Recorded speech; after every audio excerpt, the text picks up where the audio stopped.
Welcome to Learn and Grow. So in this video we are going to discuss about the grinding and the grinding machines. So this is part of the production process. So before getting into the video, I just want to motivate you guys with a small motivational word, that is, every day is a new beginning.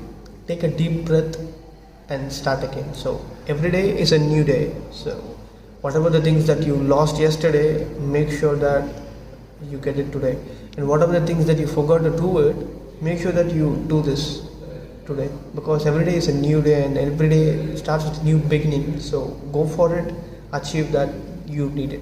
Okay, let's get in the video. First, I'm going to discuss about what is grinding.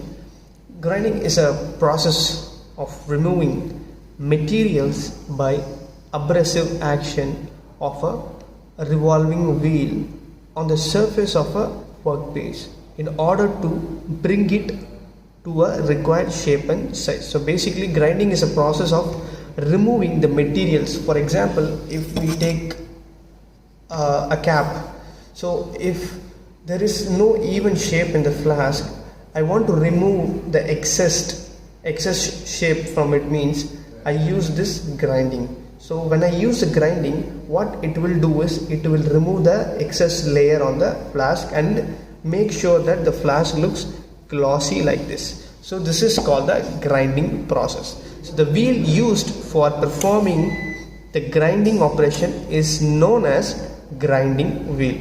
So grinding is nothing but a finishing process. So basically, grinding, where they will use this in order to get a good finish, good super finish, good shiny glossy finish, they use this grinding. So it consists of a sharp crystal called abrasive. Abrasive is nothing but a stone. It's a natural stone. It will be looking different colors. It will be like it will be having like a sharpened, sharpened stones, something will be like that. I will just put it on the I'll just put the picture above. You can see the abrasive stone there. So that is the abrasive stone. So it is held together by a binding material or bond. So basically, it has been held together, called as bond. So bond is nothing but which will bind the abrasive material together is called as bond. The wheel may be single piece or solid type, or may be composed of several segments of abrasive blocks joined together. Basically nothing but the wheels will be in a single piece or solid type, or may be composed of several segments. It will be of several segments of abrasive blocks which will be joined together. So grinding and finishing operation are used for a final finish and super finish. There are various types of grinding. The most common one is surface grinding. This process is accomplished by certain amount of metal removal. So it is nothing but certain process to remove the metals. This process can give a surface finish in the range 0.75 to 1.25 mm. Next one is the wheel material. So basically we have the wheels, right? So I will be putting a video in this video, so you could see how this surface grinding is happening. You could see the round material will be there. That round material is nothing but the abrasive.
सांगायचे.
So abrasive is that material of grinding wheel which does the cutting action. So basically, as I said, there will be a wheel will be rotating here. So in this area it will rotate and it will take the unwanted or excess metal and gives a glossy or shiny finish.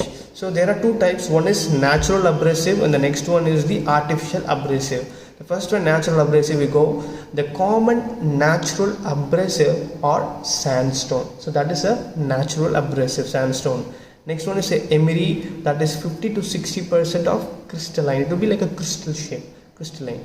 And next one is aluminium oxide, Al2O3, aluminium oxide plus iron oxide. So next one is cardamom, that is 75 to 90% crystalline aluminium oxide plus iron oxide.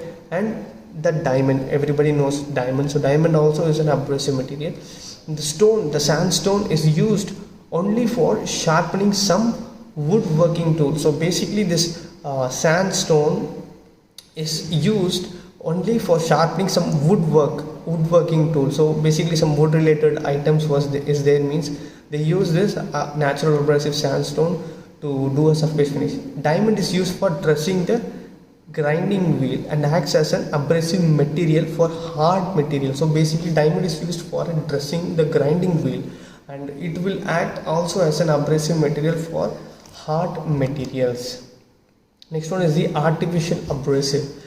These are manufactured under controlled condition in closed electric furnaces in order to avoid the introduction of impurities and to achieve the necessary temperature for chemical reaction to take place. So basically this artificial abrasive is used to have a temperature change and a chemical reaction.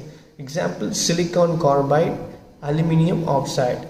So artificial diamond also is there. The diamond produced through artificial means are quite comparable to the natural diamond. So artificial diamond also is there, wherein which it will be quite comparable with natural diamond in the grinding characteristics, but gives better result than the latter. So that means that is the artificial diamond. So advantages and uses of artificial abrasive. So before that I want to talk about features of grinding process. That is nothing but grinding wheel has a self-sharpening character.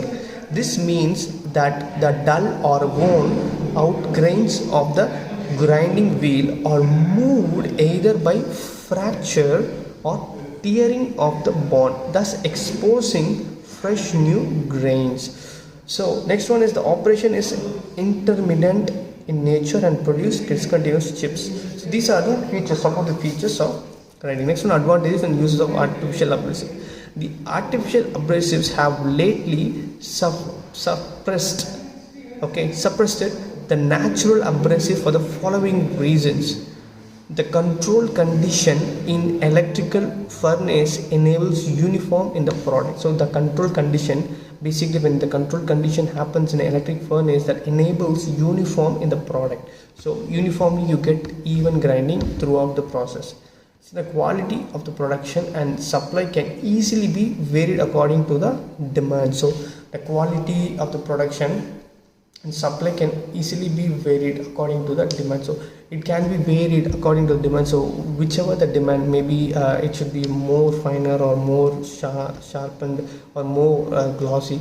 It depends on the demand. We can go ahead and we can adjust that. They have largely abolished the dependence on natural means to meet the growing demand of more abrasive materials in modern manufacturing process. So nowadays in modern manufacturing process, if you say any material, if you take a bike or anything, we want a glossy finish. Okay, so in order to achieve that glossy finish, we need to have this grinding. The next one is a bond. Bond is a substance that acts as a binder to hold the abrasive grains together. So as I said earlier, bond is a substance, okay, that will be present in the abrasive material, which will bind the abrasive grains together. Okay, so these are the materials to be grounded, that is recommended abrasive. For example, cast iron means we use silicon carbide, soft brass, bronze, glass, stones, aluminium, copper, rubber, leather, plastics. For everything we use silicon carbide. Next one, for heat treated carbon and alloy. For example, some of the material would be heat treated. On those cases, we only use aluminium oxide because we cannot use silicon carbide. That will lead to a fracture. Malleable iron, hard brass and bronze. Mild steel and wrought iron. Application of grinding wheel is to remove very small amount of metal from the workpiece to bring a dimension within a very close tolerance. Okay, to obtain better finish on the surface, to machine hard surface which are otherwise difficult to be machined by the high speed steel tools or carbide cutters. Okay, next one is a bond is a substance that is employed to hold abrasive grains together in form of sharpening stones or grinding wheels. So in detail, that is the definition for a bond. Several types of bonding materials used for making grinding wheels, that is vertified bond, silicate bond, shellac bond, resinoid bond, rubber bond, oxychloride bond. These bonds may be used with either silicon carbide or aluminium oxide. So the first one is vertified bonding process. Vertified wheels are made by bonding clay melted to a glass like consistency with abrasive grain. So basically this how this bond is made is it is made of the bonding of the clay, where it is melted into a glass like consistency. How the glass look, so it has been melted to that consistency with the abrasive grain. So basically the abrasive grain is the that is the main material, that is the main thing in the grinding process, wherein which that material, the grains will be used in order to have a good surface finish. The clay and the abrasive grains are thoroughly mixed with sufficient water to make uniform mixture. So this is how the process they used to make this vertified bonding. So the clay and the abrasive grains are thoroughly mixed with sufficient water to make uniform mixture. The fluid mixture is then poured into the mold and allowed to dry. First, the fluid mixture is poured into the mold. So as soon as they melt this clay, they will be pouring into the mold, and after that the mold is allowed to dry. So after the mold is allowed to dry, after the cooling process will start. So once the cooling process starts, the material is trimmed to more perfect size and shape. So it will be trimmed. So it will be, for example, if I want to have a shape of this, so I will be making trimming the excess materials out of it, so that I can achieve the exact size and shape of the material. So it is then heated in a furnace. So in order to harden the exact object, we have to heat that in the furnace. After it has been heated in the furnace of about 1260 degrees Celsius, when the burning proceed, the clay vertifies. So that is it fumes and forms a porcelain or a glass like substance. So after this content has been heated in the furnace for about 1260 degrees Celsius, it turns into the vertifies. So it will be like in a glass like substance. After that it will be surrounding and connected with the abrasive grains. So it gives good strength and porosity to allow eye stalk removal. So basically it gives a good strength so that it can remove more materials, existing materials, and gives a good shining process. It is affected by heat, cool, water or acid. It is affected, so it is basically affected by heat, cool, water and acid, right? So denotes as V. Next one is silicate bonding process. Silicate bonding process wheels are made by mixing abrasive grains with silica or soda or water or glass. So the mixture is packed into molds and allowed to dry. The mold shapes are baked in a furnace at a temperature of 260 degrees Celsius for several days. So in that process it is around 1260 degrees Celsius, but here it is 260 degrees for several days. The silicate bonded wheels are waterproof. So it is denoted by S. So this is next bonding process. Next one, shellac bonding process is wheels are known as elastic bonded wheels. So that means it's an elastic type. In this process, the abrasive and the shellacs are mixed in a heated container and then rolled or pressed in heated mold. So basically it has been heated in a container, and after that it has been rolled and then pressed in the heat molds. Later the shapes are baked at a temperature of 150 degrees. Later that only the shapes will be made. The elasticity in this is greater than in the other two types, and it has a high considerable strength. So basically it has a good elasticity, so it has a considerable good strength. It is not for a heavy duty. Basically this abrasive material is, this bonding process is not been used for a heavy duty, so it will be used only for the light duties. Used for finishing chilled iron, cast iron and steel rolls, denoted by E. Next one is resinoid bonding process. Resinoid wheels are produced by mixing abrasive grains with synthetic resins and other compounds. The mixture placed in molds heated at about 200 degrees. Basically this will be mixed and it will be heated about 200 degrees Celsius. After that, this temperature that resins sets to hold the abrasive grain in wheel form. These wheels are used for purposes which requires a strong high-speed wheel. So this is used in a high-speed wheel in order to get a good surface finish. So it is denoted by B. Next one is rubber bonding process. Rubber bonding, where the wheels produce by mixture abrasive grains with pure rubber and sulfur. That means this is something which is made with a latex nothing but a rubber. The mixture rolled into sheets. So basically they will be rolled in the sheets, and after that the wheels are punched out of these sheets on a punch press. So it will be like punch and it will be rolled out as a sheet. These are less heat resistant. So basically it is the heat resistant in this bonding process is comparatively less compared with the other bonding process, and more dense than the resinoid wheel. So it will be having a more thicker in shape, and that is denoted by R. Next one is oxychloride bonding process. This process consists of mixing abrasive grains with oxides and chlorides of magnesium. The mixing of bonds and abrasive is performed in the same way as for vertified bond wheel. So this mixing of bonding is performed in the same way as of the vertified bond wheels, and these wheels are used in making wheels and wheel segments for disc grinding operation. So basically these are used in making wheels, for example big wheels we use, right? So for that for shining the wheels they use this in a segment, and it is denoted by O. So till that we have seen about the several bonding process. So tomorrow we'll start with this grid size, and I hope you guys understand this video. Make sure that you utilize this video, and I'll be sharing this PDF also, so you can go through and you can study, and make sure that you search a lot of related videos, so that will be very helpful for you. And until we see you next video, it's bye from Kamal.